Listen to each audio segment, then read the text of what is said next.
Good morning, everybody. So, this is our fourth podcast, Truth and Revelations. I'm on my own today. Paula has gone to Malaga with her boys. And yes, so today I want to talk about how to escape the matrix. Yeah, it's a big one, that, isn't it? Really is. So last week on our third podcast, we talked about the spiritual awakening. Also huge, and lots of people are going through it at the moment. I want to explain why we are doing it and who is our market audience. So we started Truth and Revelations for a very good reason, because when Paul and I went through our own spiritual awakening, it was a very lonely place and we didn't have an awful lot of support. However, that's why we want to do it. We want to show people that you're not going mad and your thoughts are valid and you have a massive support network around you and how you can navigate it better. So each week we will touch on different topics about what's going on in the world. And there's so much happening every day. We're looking at different aspects. And I'm an holistic therapist. I'm a spiritual and holistic coach. I'm also a qualified counsellor, but I prefer to call myself a coach these days, because I can use all different kind of mediums to help people. So if anybody wants any more support or help, please reach out. I'm here to help. Paul is here to help. And, we've got lots of people in our network who could help you. It's not just about me and Paula or any of Root Connections. It's about getting this mosaic together. We are a community. We collaborate and we are looking to get a higher connection. Yeah.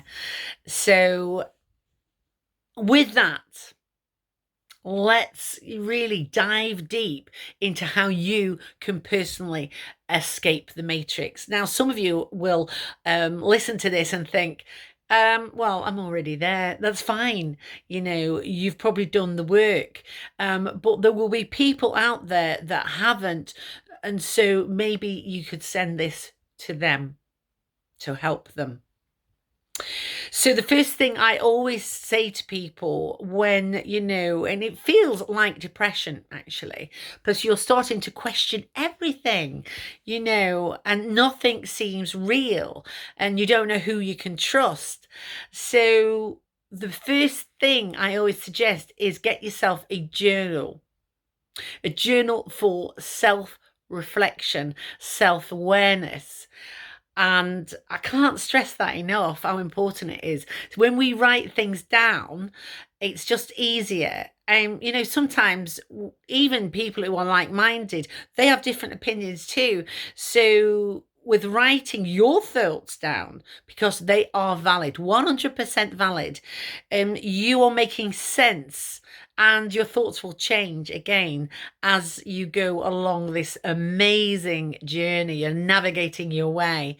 It is like a maze, it really is, but it's exciting. And that's another thing I want to mention is that people talk about it like it's a horrendous thing, and it can be, but unless you start thinking of this as a big adventure, and you are very privileged to be actually on this journey and to be awakening at this time. It's a very, very special time.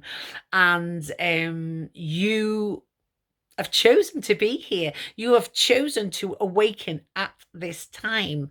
And everyone will be at different stages as they do that. And you will meet this amazing community of people who have been on the journey, they're on the journey, and it's continuous. It doesn't stop. So don't beat yourself up. Get yourself a journal. Start self-reflecting. Meditation. Okay, not everybody likes meditation, do they? So personally, I love meditation, but only for short at a time. every day. So I do 5 to 10 minutes every day. I take myself into my special room. I say it's a special room. It's not. It's my bedroom. But it's a peaceful place which has a lot of natural light. And, you know, I burn a little bit of incense or aromatherapy oils. I prepare the area. Why do I do that? So, when you prepare the area, you're asking for any negative energy to leave. And it's that simple. That's all you have to do is say, please cleanse this area, you know, and you will feel a huge difference. And, you know, only ask for good intentions, for good vibration and frequency to enter the room. It's kind of like a protection.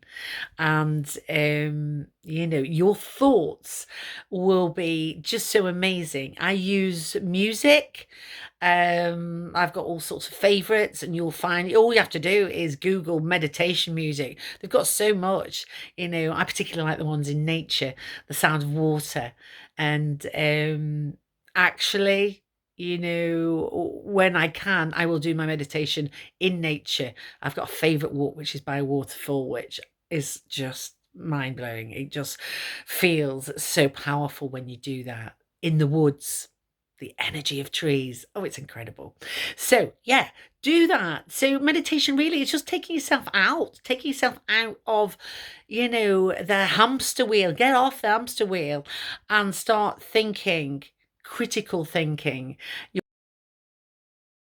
If you were a human, how would you break out of the Matrix in one paragraph?